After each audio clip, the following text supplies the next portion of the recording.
السلام عليكم ورحمة الله وبركاته. الغندور يسخر من التحكيم والفار والإخراج في لقاء الزمالك والطلائع.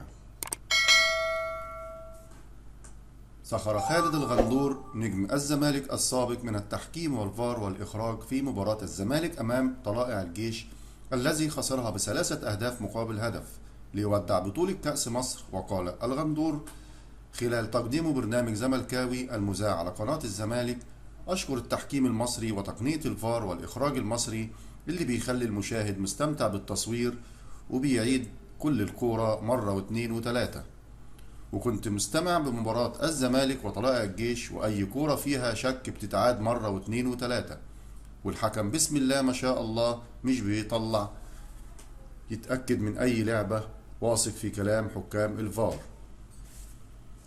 وأضاف خالد الغندور بقول لكل جماهير الزمالك: محدش يزعل، الزمالك بيلعب دائما ناقص لاعبين وكمان ونجم اتصاب في أول ربع ساعة، والحكام ما شاء الله على الزمالك حاجة، على الأهلي حاجة تانية. يعني كورة أحمد سمير اللي جه منها الجول مش فاول لأن عمرو جمال محدش لمسه. ومع الأهلي الفار بيلغي ضربة جزاء للاتحاد كانت هتنهي المباراة، ولكن الفار بيلغيها وبيلعبها من بره، رغم إن أيمن أشرف ضارب سيسي بإيده من جوه. وأوضح: مع احترامي لجنش، لكن منذ عودته مش في مستواه، وباتشيكو ليه بيلعبوا في بطولة باقي فيها ماتشين؟ ليه مش بتلعب أبو جبل؟ ومع احترامي لمصطفى فتحي، مش هو ده حبة الكريز اللي كانت في الزمالك. وتابع الغندور: الزمالك مش بيكسب أي بطولة إلا بعرقه، وبيتحمل أخطاء الكل من حكام وفار وكل شيء. وأضاف الغندور: إزاي اللي ماسك التعاقدات بيسيب رزاق سيسي للمرة الرابعة وتخلي كاسونجو إزاي؟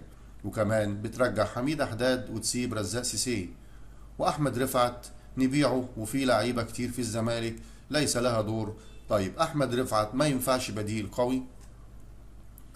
وأوضح: بنحاول نعمل حاجات كويسة في قناة الزمالك ونجيب ضيوف، ولكن هناك أشخاص من أبناء الزمالك بتحب تطلع في قنوات أخرى علشان تاخد فلوس القنوات الثانية على الزمالك. وأضاف: طلبت من أيمن يونس التواجد في قناة الزمالك فرد وقال لي مش فاضي حاليا، وبصيت لقيته في قناة أخرى، مش عارف ليه. قناة الزمالك قناتكم ولازم تكبر بيكم.